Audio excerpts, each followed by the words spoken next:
Hello everyone and welcome down to episode 133 of Australia's highest ranked photography podcast, the Down South Photo Show, with me, Brendan Waits, here in Ocean Grove, Victoria, Australia. And the guy on your other screen or in your other ear if you're listening to the podcast, it's Cam Blake in Hobart, Tasmania. Hello, Cameron. Hello, Brendan. I feel like I've just been talking to you for the last hour. We kind of have been. We have been. Yes, that's probably the longest pre-show talk we've ever had, I think. And that's fine. That's good. Yeah. Sometimes it's good to do this sort of stuff. I'm only having water tonight, by the way. Oh, I was having a beer, but half of it's on the floor. When I opened it up, it exploded over my keyboard and on the desk. It's been one of those days. That's no good. Hey, did you say we're Australia's top ranking? Australia's top ranking photography podcast? Yes. Right. We're in the top 10 of the charts at the Which moment, is crazy. Top 10 visual arts. Let us blow our own trumpets for us. Thank you very much. Someone's got to blow us. Okay. Right, yeah. Good start, Cam. Hand cut. That's why we rank so high. That's why. That's right, exactly. Shout out off the top to I had a customer, Mark, in the shop today, who is a friend of the show. Right. Yes, I did forget his name for a split second there. I didn't write in the notes. Mark, who listens to the show religiously, and anytime anyone comes into Ocean Grove Camera and Photo and has a chat and mentions the podcast, they get a shout out. So right. What happens if you get a busload of people come in? That's going to be a long episode. I'm going to have to take names and I'm going to have to put them on a screen and scroll them up the screen. Through. Yeah. Well, I'll give a shout out to Rob, who I mentioned last week, who did all the film photography. Hello, Rob. Rob, he actually sent through some photos already developed, look pretty cool. Yep. But he is now an avid listener. He listened to the latest episode and said thanks for the shout out. Yep. Yeah, and now he goes going through the back catalogue. So yeah, well, that's the thing about the back catalogue, because we've been at it for a while now. We're at 133 episodes. That's 133 hours of back cataloguing to listen to. What's that work out to days? That's a lot of days of listening to us crap on, isn't it? Yes. Actually, you know what? That's 5.5 days of straight listening. That's a lot. Hello to Morris as well. Maurice, M-A-U-R-I-C-E, Morris, who's I did a workshop tonight before I jumped on here to record this with you, my good man. Right. 18-year-old budding photographer local who needed a bit of mentoring. So I've taken him under my wing. We did an entry-level workshop tonight, and I'm encouraging him to send through photos to me so I can see how he progresses. Straight out of high school and keen on photography, wanting to get into the industry. How good is it when young blokes or young women or young people want to get into it and want to sort of ask our experience and get our help? I had the young bloke Oscar for a while that I was mentoring him. I haven't heard from him for a while. He must be going great guns, but he's flying. He's flying. Like, he was flying when I met him, so he's probably still flying. But how good is it? It makes you feel old, for one, but it makes you feel good that you can pass on some of that passion and knowledge. And absolutely. And if any of your listeners out there have got any youngsters that might need a bit of advice or tips or stuff, get them to drop us a line. I mean, we're not saying we're going to answer every single question all the time for them, but we'll hopefully be able to dish out a bit of our friendly advice. We've been doing this for a while, so by all means. Here's an idea without any thought. We should run like under 25 workshops, so people, young blokes or young women, can come along and maybe you don't charge them as much, get them on the right foot, and nice. Yeah, charge them double. Charge them double. Well, they're all at uni. They're all rich. Thanks to everyone who has followed along with the podcast. All 870 subscribers we have on YouTube now. Thank you very much. Just barreling towards that 1,000 sub mark. So thank you. And everyone who listens to the podcast, getting really good feedback from people who like to listen to us while they're at the gym or driving the car or whatever you're doing, walking the dog. Thanks for joining in. Thanks for tuning in and sharing us around. So I'll admit, every episode we do, I go and listen to it and listen over it and make sure we haven't said anything inappropriate or get letters drafted for lawyers and stuff like that. Yeah. The one thing I noticed about our podcast that I do like, I'm going to blow I can actually get past the first 10 minutes and not get bored, where some other podcasts I get 10 minutes in and I just want to slip my wrist and move over. Avid followers to the show will notice that we had a slight change in the way we present our podcast last week. We did. That was we now have time coding. Yes, so which apparently isn't that hard. It's not that hard, actually. It was actually way easier than I thought it was going to be. And when Right. I actually did it, I went, why haven't we been doing this for 130 episodes? But if you look in the notes below, if you're on YouTube right now, and if you look in the description below, you will see some little time codes there, which basically jump to different areas of the podcast. So if you don't want to hear this preamble about us, rabbiting on and telling each other how good we are, by all means, skip it. Go forward in the pod, come back later, do whatever you like. So time coding is there for you. I think we call this section the stroking section. That's right. And then it moves on to the actual the guts of it. So That's does it automatically put that? You don't have to type it all in underneath? Oh no, I have to type it all in. But right. It's way easier to add to it than it. The catch with it is I've literally then got to go through and get it exactly the timing exactly right for the time coding. So YouTube will automatically add chapters for us where it thinks we've changed topic because it listens to us, and AI does that. But it's quite often inaccurate. Whereas if we have, for example, a topic, which this week's topic will be mythbusting, photography mythbusting, which will be in the thumbnail. You've already seen that. If you just want to jump to the myths about photography we're about to bust, you can do that and do it accurately by hitting that time code in the description. Wow.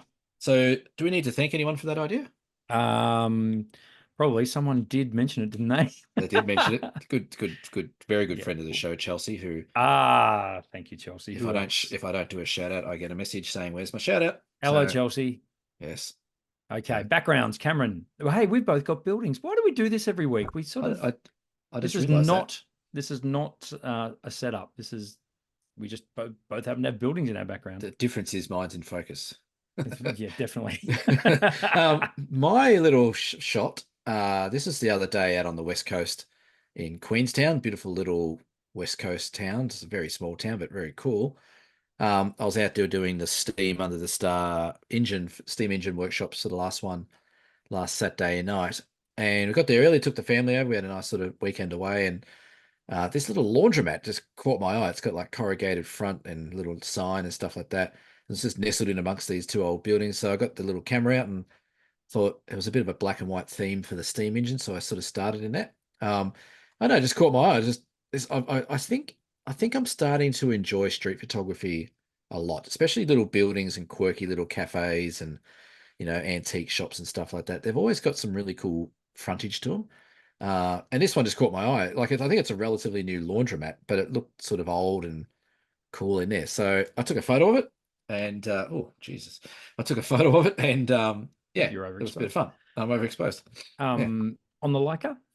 No. Ooh. No. I took a different camera. You took an iPhone 15 Pro. I did take that, but that's not what this is on. What's that shot on, Cameron? This is shot on. I can't quite read that. That's a Fuji film. It looks like a Fuji, yes. X100V1 or VI7. Yes. This is a cool little camera. It is a very cool little camera. This is the one that I waited months and months for. Did you almost forget that you had that? I did, actually. I did. But it's interesting because if I can just show you quickly, like that's the Leica and that's the Fuji. Yeah. They're almost the same size, same sort of thickness. Very similar form factor. Very similar form factor. This is sort of set up like a rangefinder as well. But I use this for the whole steam engine photo shoot. And it was very cool. Auto ISO. Away you go. Sort of F4 and away we went. So a lot to be said about auto ISO now. Yes. Once upon a time, I would say to people, well, let's get rid of auto ISO. But now things have changed a lot with the way that they can shoot at higher ISOs so cleanly with noise reduction technology. Yes, that could be part of our Mythbusters. It will be shortly because I can see you diligently adding it to the script on the fly. This is how much we put our episode together. We are making it up as we go. Your background is out of focus. What did you do wrong? Yeah, that's right. I shot it with Olympus. No, this was on my landscapes and seascapes workshop just on the weekend gone, Sunday. It was fantastic little workshop, this one, mainly because I only had 2 people with me and I like doing really small little personal workshops like that because we're able to spend a lot of time one-on-one. And this was shot looking across from Ocean Grove side of the Barwon River to the restaurant that's affectionately known as Diver Dan's. That was the restaurant that featured in that 90s TV show Sea Change. Oh, yes. Yeah. Yeah, Sigrid Thornton used to sit out on the deck there and whatever. Anyway, I really liked. We were just trying to play with a bit of depth of field, so teaching people about different aperture settings and things like that.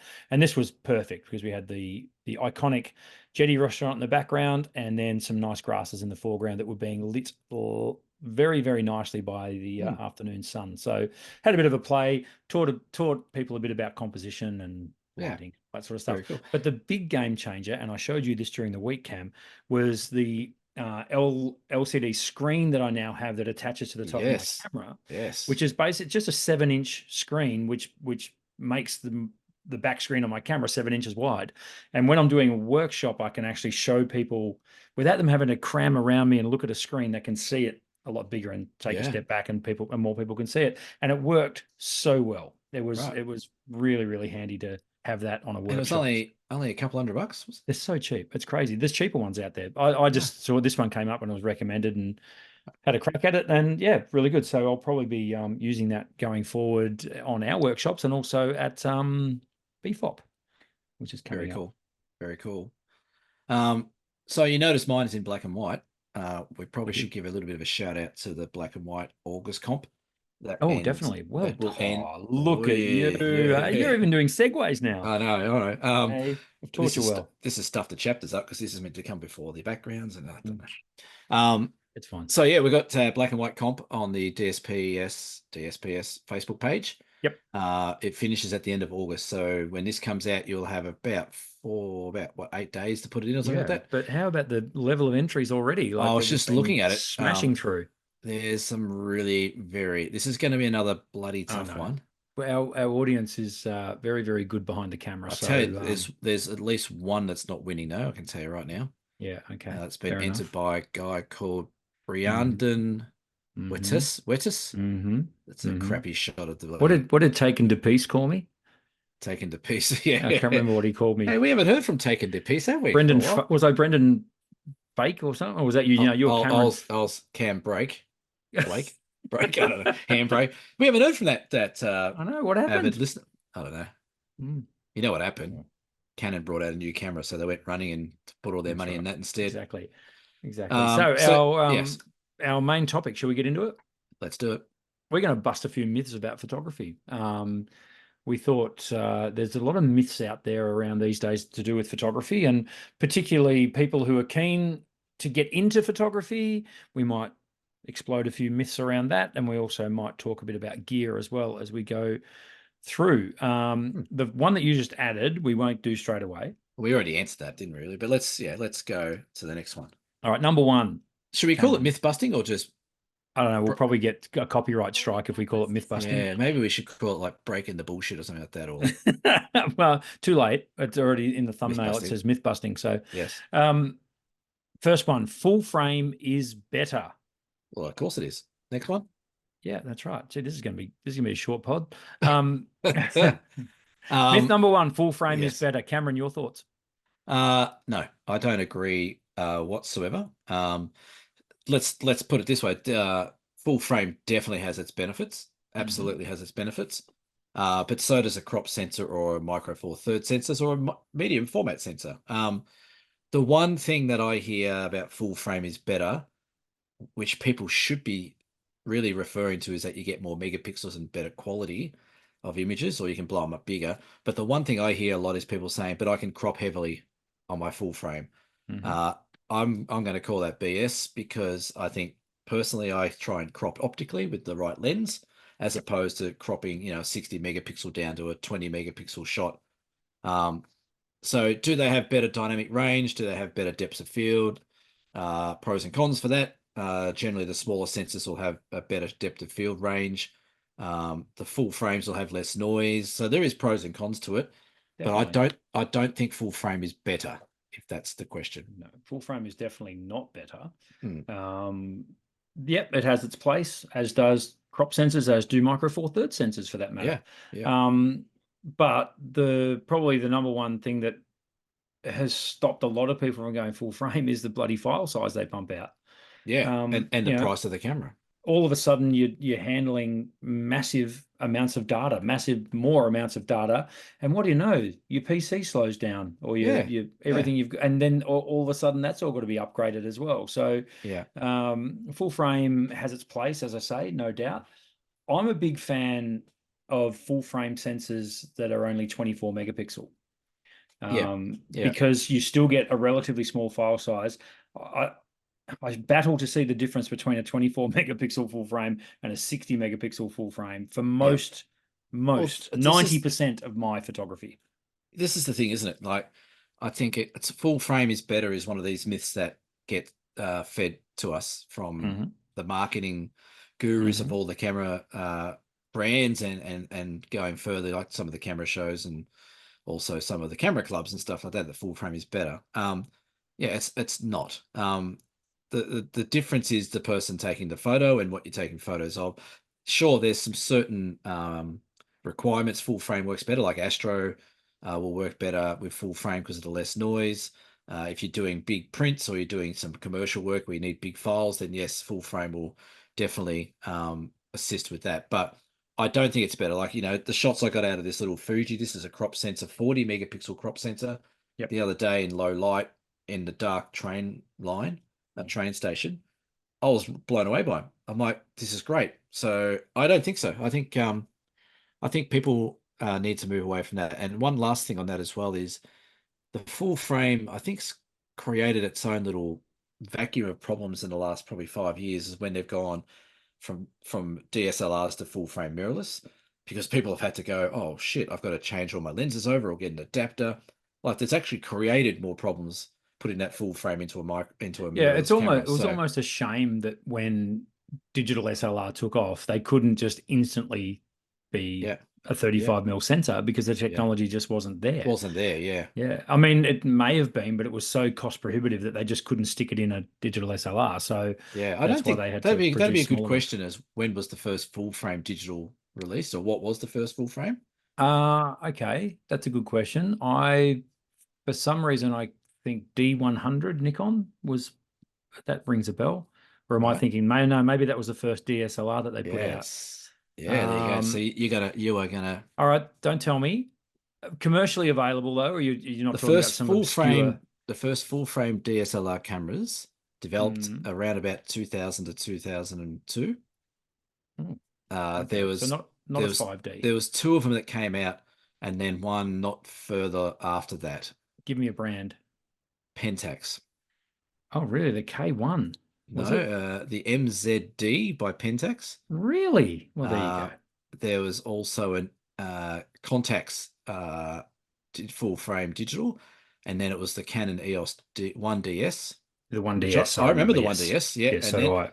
And then Nikon caught up a bit later on, but the first one was the Pentax and Contact N digital, which I'm looking at them now, and they actually look still relevant. If any of our listeners own one of those, I want to see it. I want to do a selfie and put it on the Facebook page. I want to see you holding that bad boy, because that would be extraordinary if anyone's got one of those. Yeah. So there you go. So I think we've busted that one. Full frame is not better, according to us. Myth busted. We need that stamp thing. Myth busted. Sort of, there's a soundtrack. It's like, yeah, copyright breach. Pro lenses are best, and that's all I got. And you can't change my mind. See, I'm a little bit on the best. I'm a little bit on the fence for this. I'm going to say I think pro lenses are better. Yes. I don't know if they're the best. Again, it just always refers to the application you're doing, and for example, the little 60mm macro Olympus lens, that's not a pro lens. Nope. But it's probably one of the best macro lenses ever bloody made. Yep. So I'm going to say, depends on what. Yeah, that's a hard one. Well, I'm going to say maybe not. How about I give you my thoughts, and then you come back and see if this changes your mind. See if I can bust it. I think pro lenses are fantastic. Don't get me wrong. But the comment here is pro lenses are best. Now, define, in terms of pure glass optics and all that, they're great. They probably are the best. Yeah. However, do we need to use them Are they the best for everyone? Of course they're not. No. Okay. No. Are they cost prohibitive? Yes. Yes. I mean, full frame camera and a half decent lens now, $6,000. Yeah. If it's a pro lens, okay, let's define pro lens. f2.8 would be the aperture, Yep. f4 to f2.8, I should say. Yep. Yep. High quality glass from one of the big manufacturers, like a Canon L series lens, or a Zuiko lens from Olympus, or a Nikon ED lens, or a G Master from Canon, G Master from Sony. our friends at Sony. Generally speaking, what comes down to coatings on the end of the lens as well. Coatings, they have a special coating that absorbs light rather than reflects light. So the light absorption properties of these lenses is generally better. But what makes it better, though? I mean, particularly the genre that we aim at, which is landscape photography. Yeah. I mean, people talk about, getting these awesome pro lenses that are low light capable and all that sort of stuff. Yeah. Well, I would argue that for landscape photography, it's very rare that you're going to be using that range of aperture. That's right. At the low end. So, and shooting wide open a lot, unless of course you're doing astro or aurora and that sort of stuff. Yeah. But generally speaking, I'm a huge fan of the in-between lenses. So the ones that aren't the kit lenses that come with your camera, and they're not the pro lenses, they're somewhere in between. And all the manufacturers, including third-party manufacturers, have lenses that fit that bill and also fit that price point, where they're more budget friendly. For example, zoom lenses that cover a wide amount of zoom, there's nothing wrong with them. And I think it's actually one of the myths we bust later on. But they're actually, they're actually totally. I mean, one of the people on the workshop that I had on the weekend, I think they had like a 28 to 200 or something like that, or even more, might have been 28 to 300. Yeah. And for shooting at f8 and f11 like we do in landscape, it was mint, absolutely fine. So okay, let's bust that myth, because I think you're right. So there is definitely pros to using the pro lenses. So things like also the weatherproofing is another big thing that most of the pro lenses have. Again, everything comes back to, I guess, the application of what you're using it for. And you're 100% right. If you're not needing to shoot 2.8 or wider, if you're not using it in, weather conditions that are crazy, then your standard lens or your one in between, based on all the tools we have available now in our processing, you're not going to notice the difference anyway. Where you will notice the difference, I guess, would probably be something like portrait photography, where you've got like those 1.4s and 1.2s and 1.8s, where you get that beautiful drop off of focus in the background. The bokeh. The pro lenses versus the cheaper lenses, that's definitely a big difference. But I think overall, as a statement that pro lenses are best, I think you're right. I don't think they are. Yeah. I think it depends on who's using it, why they're using it, and what they're using it for.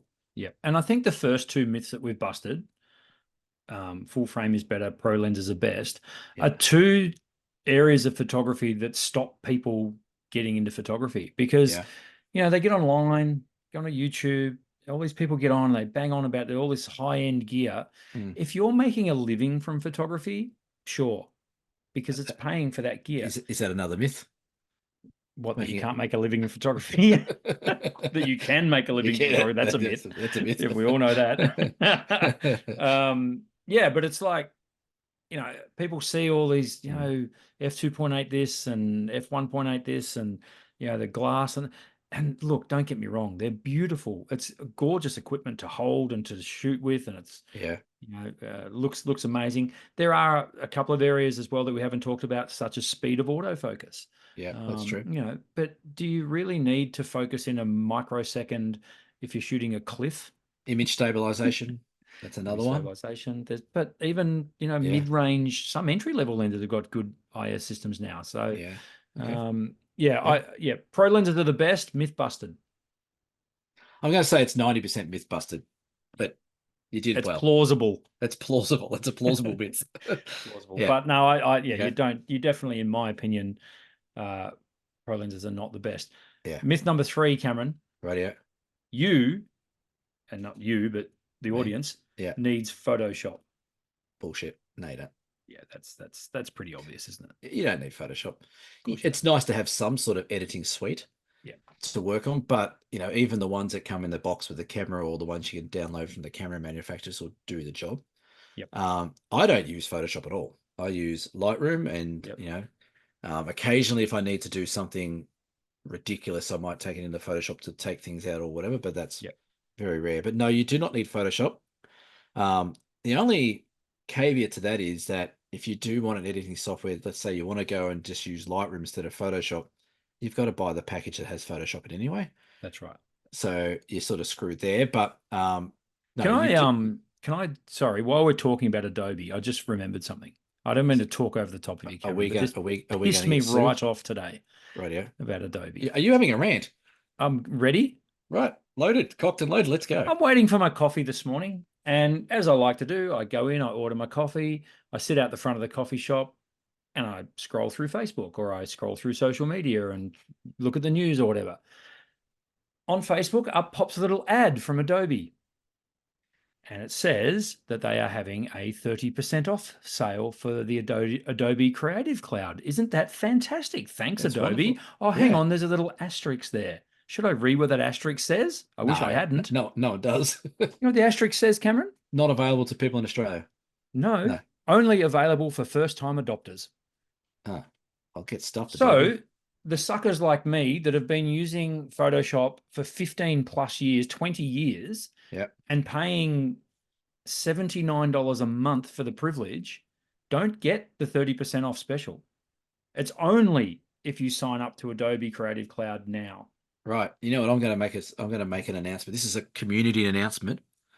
Everyone that uses Creative Cloud by Adobe, get on there and chat with them right now. Get on your computer and start a virtual chat with them, saying that you want the 30% off that you're offering, or you're going to cancel your subscription, because they will give it to you. They always do. Well, I've done it before. That might be a bit of a myth as well, because I've tried. No, it's not. Have you? Oh, you haven't tried hard enough. Okay. Who's got time? Yeah. But try it. Get on there and say, hey, I saw your thing. I've been subscribing for years. I thought you might.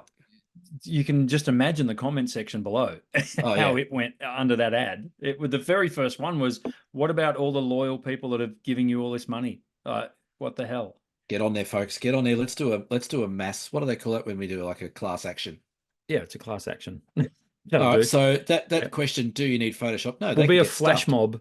The flash mob. they can get stuffed Photoshop. Go use something else like whatever it is. Da Vinci. Capture One. Nick. Yeah, go do something else. Piss off, Adobe. Yeah, we just rattled off 3 or 4 brands just like that. Yeah, you can do better. So no, you don't need Photoshop because they charge you 30% more than everyone else that's just starting. Yeah, no. And when did we start paying for television? Aren't we suckers? Aren't we just suckers? We're suckers. Can you please have a talk to Lisa, please, about that? Oh my God. We are just, I worked out today that I'm paying $108 a month for these apps. Yeah. Netflix, Stan, freaking. You know what you do? You go get Binge for all your. We've got Binge, for God's sake. And have you got Fringe or whatever it is? Fringe is all the news one. Fringe or something. I haven't come across that one. Yeah. We did the same thing about 2 weeks ago, and I went, why are we paying this much money for something we don't watch? We are suckers, mate. We used to get this for free. Yeah. Everyone complains about the cost of living. We're increasing our cost of living by being stupid. Myth number 4. Manual mode is the best mode. Greatest load of bullshit going around. Yeah, it is. It's got a bit of a stigma attached to it, hasn't it? I hate this one. Okay. I hate it with a passion. Expand. Because you teach what rattles my cage, and this is not shouting out to anyone that's been on workshops with me, but you probably have, and you've probably done this, but don't take it personally, as I watch my business go down the train. So you go to these workshops, you spend the first couple of days sort of really driving all this information into people, talking about apertures, talking about exposures, talking about your metering systems, compositions, the whole lot. And then you come up to someone who's shooting and you look at their screen and it's overexposed, using the wrong aperture for what they're trying to do, all these kind of things. And you're like, oh, what's going on here? What's happened? Oh, I'd put it in manual mode because I wanted to get more control. If I had a shotgun handy for every time someone has said that, there'd be a pile of photographers about a mile high somewhere, because you don't need to. I did this example just recently on a workshop with a customer. They did exactly that same thing. And they said, oh, I wanted to actually try and get a slower shutter speed. So I went into manual mode. I said, right, time out. I said, let's do an exposure reading on this scene, right? Put it in aperture priority. What's the right exposure? It was like, f8, 60th a second, 200 ISO. Okay, put it in shutter speed. Do the same thing. I said it's the same light, it's the same exposure, it's the same thing. We're working in the triangle of exposure. That's all we've got to work in. And if you go to one extreme of that where you can't go any further, then you need to put filters in front and all this kind of jazz. But they kept looking at me and like, yeah, but I'm in manual mode. Like I get more control. No, you don't. You control you control 100% of it, yes, but it doesn't give you more control over the light or changes what can happen. Yeah. So manual mode is not the best. That's a myth that manual mode gives you more control. That's right. I actually think people who go down the avenue of shooting, I don't mind people shooting manual as long as they know what's going on. Yeah. It's when they go in there and they get lost. I think manual mode has created more problems for people's photography than anything else. What do you put that down to? I put it down to this myth that once you know how to use manual, you have mastered photography. I think it goes back to something that you and I love dearly, but has caused all this issue, and that is the old wind-on film cameras where they were all full manual. Yes. And people, I've had people say to me, yeah, but that's what I used to shoot my old film camera on, or that's what I was taught at school, to shoot in full manual because that's all we had. I think people are a little bit reluctant to let go of the reins a bit and let the camera do some of the work for them. Yes. To create better shots for them. Yeah, I completely agree. It's a very good point. It's a very sound point because, and this is only from my experience on my little workshops that I run, the amount of times people get completely hung up on getting the exposure settings right and completely giving up on composition. Yeah. So you can't, like, the best photographers, sure, the working photographers, the best photographers out there can juggle composition and exposure settings at the same time. Most amateur photographers who are looking to improve, it's almost like they want to get to the top of the mountain, but they want to take the helicopter to get there instead of doing the actual hard yards, the slog of getting up there. That's right. And learning as they went and experiencing all that. Yeah. Yeah. I mean, people love to. Oh, I shoot manual. It's like it's this thing. It's like and the big deal. So what? You shoot manual, all your photos are overexposed. Yeah, and the other thing that goes hand in hand with a shoot manual to get more control is when you look at them and you're like, all right, so what exposure are we going here for? Well, it's in the middle, like where it's okay, that's cool. Right. So that amazing light that's on the mountain that's blowing out because you've kept the exposure where the camera wants it to be. That's right. You've completely missed that shot and you don't understand that you've got to expose for that light as well. But I'm in manual mode. That gives me full control. No, it doesn't. It's almost the exact opposite. I reckon. I honestly think it causes more harm than good for people starting out in photography. Once you understand it all and you understand all the pieces that go together, like your metering, your composition, your exposure, all that. Once that all comes together, then go for your life. Go shoot manual. Do whatever you want to do. But I feel like manual mode now is almost made for heroes because they think, I've just spent $10,000 on a camera kit and I shoot manual. And then you look at all their photos and it's like, okay, you probably should shoot an auto to start with because you're missing a lot of the point. Buying a nice camera and shooting in manual is nowhere near making you a good photographer. To the point where I find the amount of times I shoot in manual, and seriously, I can count it on one hand in the last 12 months, how many times I've shot in manual, excluding auroras, because with auroras, then manual's almost essential to, because it goes beyond your camera's limitations of its automatic modes, aperture priority being the main one I'm talking about there. Yeah. But occasionally I'll be lining up a shot and I'll be in aperture priority, which I generally shoot in most of the time for landscape. And it's not quite nailing where I want it to be, then I just flick it to manual. From there. So manual becomes more of a safety net than a go-to. Yeah. Does that make sense? Yeah. Like you sort of get to a point where you're like, I don't think the camera's thinking what I'm thinking. Yeah. Let me just go into manual because that way I know I'm dialing in exactly what I want because I understand what I want. That's fine. And 9 times out of 10, I've found that situation is your metering, where you're metering from, and correct. And then that's a whole other conversation. But manual. I did a whole workshop the other day, and I was teaching people about spot metering, and this lovely lady on the workshop kind of forgot to take it off spot metering, and for the whole rest of the workshop, she didn't say anything, and it was like we got to a point, and I said, "Why are your photos looking so overexposed?" And she's like, "Oh no, everything's right." And I said, "Why are you still in spot metering?" It was like, yeah, okay, whoops. But anyway, that's a story for another day. Of myth number whatever we're up to. Avoid shooting in bad lighting. Now, come on. That's not even a myth. That's just a stupid bit of advice. I don't know why we even put that one in there, but no. Of course you go out and shoot in bad light. That's the best fun. When you get the best images. That's it, because generally what happens after you have bad light, you get absolutely friggin' awesome light as it moves over. So that's a myth. I don't think we need to spend much time on that, because I think that's just people being lazy and worried about their camera equipment getting wet. Okay, next, prime lenses are the best. They used to be. I don't think they are anymore. Yeah, the times they are changing. Prime lenses are good for front to back sharpness, blah, blah, blah, blah, blah. Because they don't have a zoom mechanism. So no. Physics dictates that generally they were a sharper lens. But now zoom technology has got to a level where, most of the zoom lenses will give a prime a run for its money. Yeah, they're pretty good. I had a funny little 10-second chat to a lady on the steam train workshop the other day.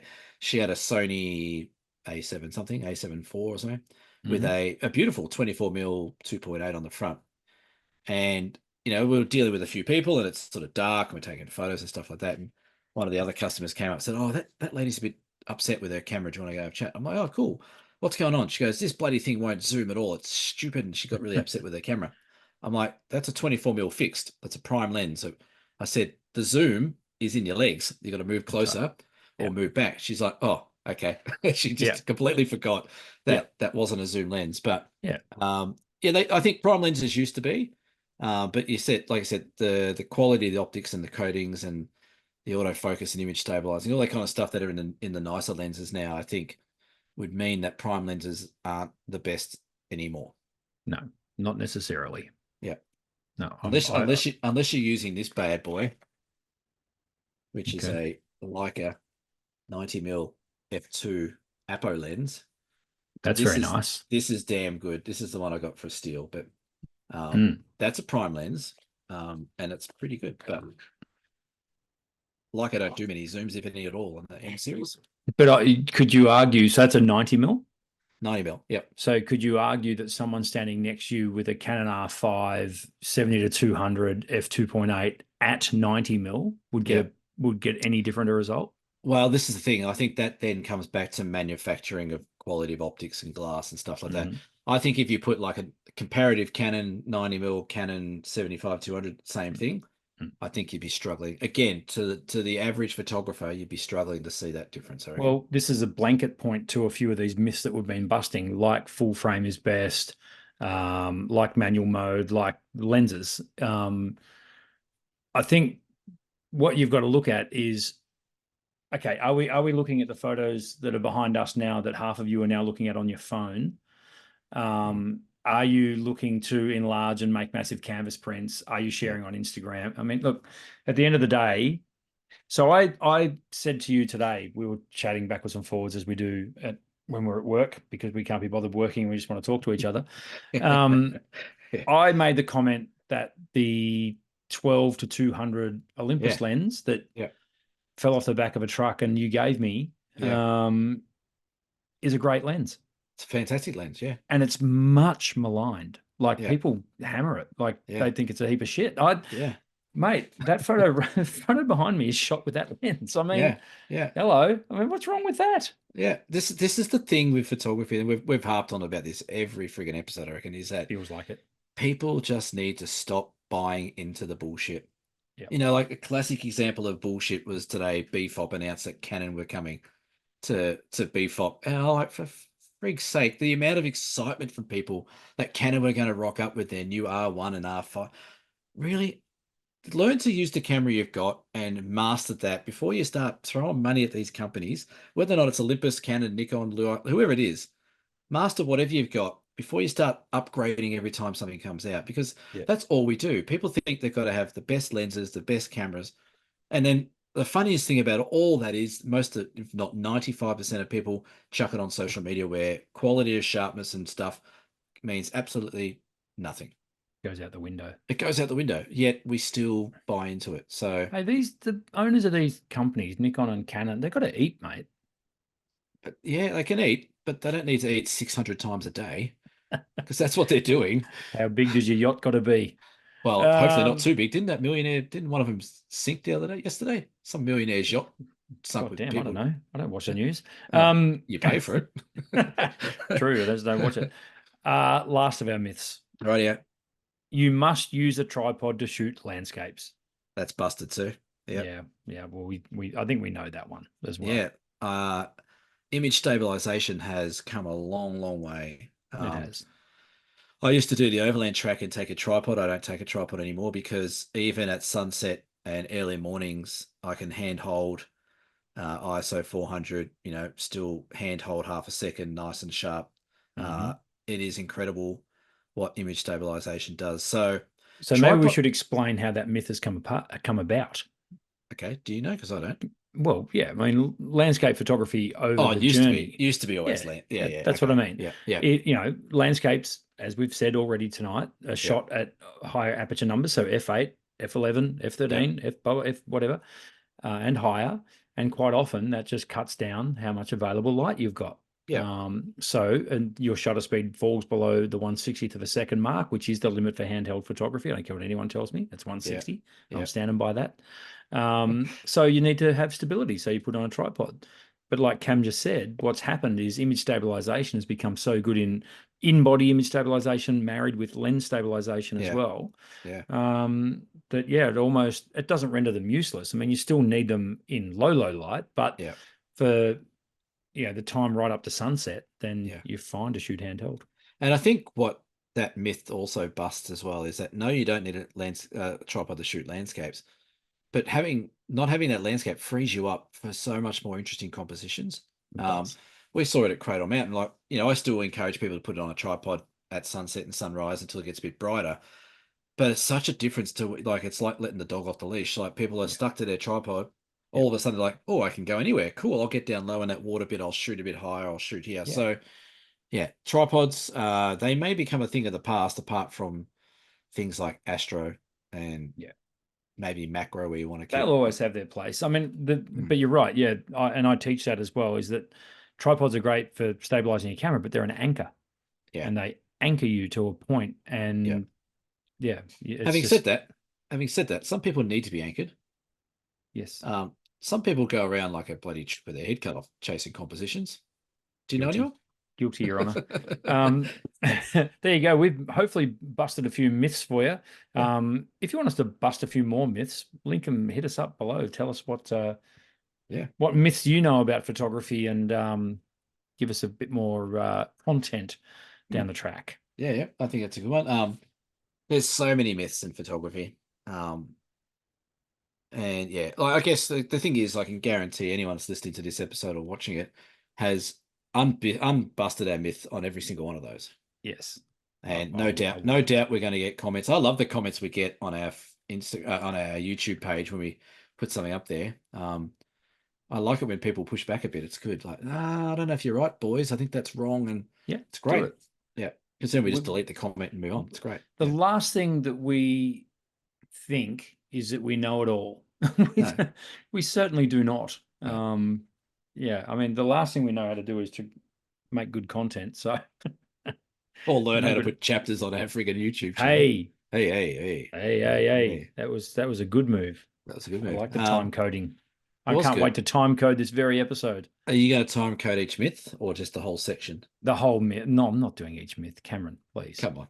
Come on, mate. We don't have a deer cam this week. We do have some up the tube. It's just we can't fit everything into up where the pipe. I don't know what that means. In the pipeline. That's what I'm looking for. We just can't fit. I'd rather not have deer cam up my tube if that's okay. We should just do a whole deer cam episode where we just rattle off 5 or 6 deer cams.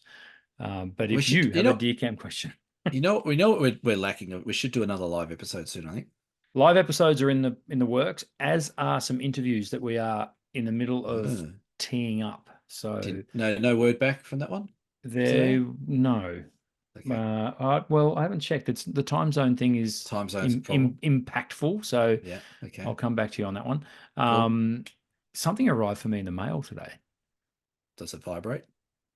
When I shake it, what the hell? No. What? Okay, I don't know what arrived in the mail for you. Give me something of a hint so I can try and How about I guess. just tell you? No, that's no fun.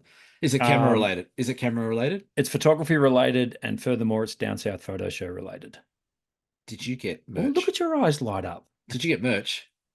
No, not merch specific, not Down South Photo Show. Look, hark your mind back a month ago, and we had a young gentleman on here named Rudy, who was Rudy Astro, who was teaching us all about deep space. Did you buy a astro. telescope? I bought one of Rudy's prints, and it arrived. Right. And it arrived today. I haven't unboxed it yet. Right. And might I say, Rudy, if you're listening, because I know you are, the packaging was extraordinary. I'm very, very impressed. And it's still sitting at the shop.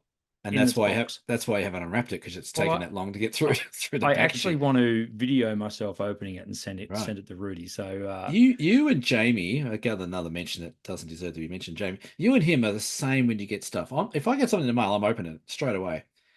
You and him. I knew what this was, so you sit on it. Don't you want to open it up? It's like Christmas. It is. I do, and packages walk in every day, but normally it's just boring stock that I've got to put out on the shelves, and I can't have it. Right. I've got to sell it.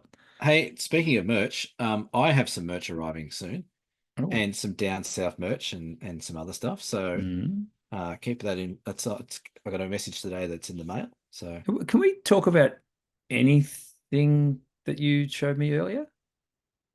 Anything to do with that stuff that you showed me earlier? The link I sent you. Yeah, that can't be mentioned yet, can it?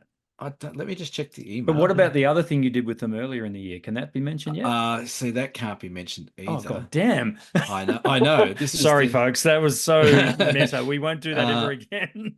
So what's it going to say? I'm just reading the email. Yada, yada, yada. No, there's probably an embargo. You can't there is an embargo on that the first thing I did, but the second thing you mentioned. Right. And that goes in line with announcement of competition winners. Right. So that goes in line with that. And the second one, the first one to the second one, I think I can announce that probably on the next episode. Okay, very good. All right, well, there you go. Tune in next week for a big announcement from our friend in Hobart. Yeah, I'm sure I read it somewhere, but now I can't see it. It's okay. We'll work it out. Cameron? Yes. Beer donations. Please. Oh, beer donations. So, beer donations. Where do we start? Well, we had some beer donated by Jenny C. Thank you, Jen. It's not Jenny, is it? Jenny C. Jenny from the block. Oh, it is Jenny from the block. Sean M. Donated some beer, and a newbie this week. Mel H. Welcome aboard, Mel. Nice to have you as part of our. Nice. I get the feeling he's going to be hard to, manage, this Mel H guy. I think he'll be a regular to the show. Oh, so, well, I'm going to tell you that I am catching up with Mel H tomorrow night. You know Mel? I do know Mel. Mel is our... Look, I think it's fair to say if we had a number one ticket holder, he'd be pretty close. He'd be scrapping with a few other people, but he'd be pretty close to it. Gee whiz, maybe we should offer up a number one ticket holder position. There's a thought. They can bid for it. Yes. Here's a thought. Straight off the top of my head. This just came to me, all right? So be prepared for anything here, folks. Mud wrestling. No. Have you, and I'm not talking to you, Cameron, I'm talking to the listeners, have you listened or watched every single episode of the Down South Photo Show? If you have, I'm going to put your name in, let's call it something photography related, the dark room. You are going to enter the dark room. Oh, hello. I didn't even know you were wearing that. You are going to enter the dark room. And if you are in the dark room, then you are a long-term loyal listener. So I don't know how we prove this, but let's use the honor system. Hit us up below. That probably cancels out 90% of our listeners then. If you have listened to all 133, listened to or watched, preferably watched, all 133 episodes of the Down South Photo Show. Now, that would be pretty impressive if you have, and we will make a little list of these people, and you'll go into the dark room. You can enter the dark room if you go back through the back catalogue and listen to every episode. So, but the big kicker to that is, what the hell is in the dark room? I'll talk to you off air. I've had a thought. I love it when this stuff just comes to us. It's good. We're brainstorming on an episode. Yeah, right, I like it. It's good. So I'm up to Bright tomorrow. So we're recording this on a Tuesday, which is rare. We normally call it on a Wednesday, but that doesn't matter. So this is a few days ago. I'm already back from Bright, but I'm going up to Bright for 3 days. Was it fun? Was it good? Yeah, it was awesome. Going to scout locations for BFOP. Don't even know if I can even mention yet what we're doing at BFOP until this 3 days passes. So I must say, your workshop of parachuting out with people doing aerials is a very interesting concept, but I reckon it might work. GoPro photography in action. Yeah. Action cams and what they can do for you. So doing a bit of scouting with Charlie Brown. I can say that I'll be up there with him and going to head up into the high country. And I am so looking forward to it because I could do with a few days out of the shop. I'm very jealous that you get. I said it off air. That's one thing I miss about living in Tasmania. Cameron, you live in Tasmania. Shut up. Yeah, but try me a river. Radio. Okay. Because Tassie's crap. Anyway, I miss Bright too. I look forward to get up there. You can't have everything, Cameron. Do you know why? Why? Because where would you put it? With the rest of the shit that's in the back of the garage here. Looks like a bomb site at the moment. You put it in your garage. Put it in my garage. What are you doing? What am I doing? I have the wonderful, lovely, spectacular macro photographer from WA flying in probably about this time tomorrow night. Hello, Cheryl. Cheryl Davis Photography. We'll link in below. Link in description. That's one. And time code her. Time code. Oh, that'd be great. She'll love that being time coded. Embarrass the shit out of her. I don't even know what that means. Okay. Well, you said you're going to stick people up my tube, so I don't know what you're talking about. And now we're going to put people in a dark room. This has gone right off the rails, this episode. Anyway, Cheryl's coming out. We've got two-day macro workshops, 2 days at Cradle Mountain for one workshop, and then 2 days down here at Mount Field for the second workshop. There is still spaces available for the Monday, Tuesday, 24, 25, or 26, 27, whatever it is. If you do hear this and you want to get down here on the weekend, you can come along to the Mount Field one. But that's what I'm doing. And then I think I've got a couple of weeks off before 5 Star and I go to the Tarkine. Mm-hmm. And then I'll have a bit of a rest. And then Scotland. My uncle and auntie are in Scotland at the moment, telling me all the things I need to photograph. Fantastic. How long are you going to Scotland for? We are going to be there about 2 weeks. I'm going to have to do an episode from Scotland. Can't wait. That'll be brilliant. What's the time difference, Brendan? Don't know, but you're wearing it. I'm doing it at I'm doing it at 8 o'clock on a Tuesday night. I don't think so. If we do it at 8 o'clock, actually, that'll work. That's midday over there at the moment. Oh, that's fine. That works for everybody. Yeah. Not rude at all. But of course it is. Yes, that's right. I might do it from maybe a golf course or something like that. Pop over to France and say hi to Rudy. Maybe. It's just over there. Awesome. All right, cool. So bit of homework for our listeners this week. One is to send us a few myth-busting ideas. That's one. Yeah. 2 is to go to dsps.com.au and check out our wonderful workshops, in particular the Murray Mallee workshop, which is filling up, and we advertised that today on Facebook, and I'm amazed. I'd be absolutely blown away if it isn't already sold out, to be honest. Yeah, it's not. No, you should come along. It's a great workshop. It is a ripper. It's a hawker. It's very unique. It is very unique, and we got some cracking images last time. And no doubt we'll get them again. You know what? I reckon we're going to get storms because we're going a bit earlier, aren't we? Could do. We're going on the back end of summer, so we could get some storms. If we get a thunderstorm coming across that lake or something like that, across Lake Tyrrell, I may wee my pants with excitement. I think we might, if there's forecast for storms across Tyrrell, we might just stay there for the whole day. That would be pretty. And cool. I'll just run into Sea Lake and get supplies and bring them back out. Look at you. That's awesome. What I do. Yeah. That's what I do. That's you. Love it. Yeah. Cool. All right. Beautiful. That has been episode 133. All said and done, Mr. Blake. Yeah. I'm just waiting for the embargo copyright thing for using the word Mythbusters, but we should be fine. That's it. That's the podcast. Thanks for joining us on episode 133. We'll see you for episode 134 of the Down South Photo Show next week. Bye for now. Ciao.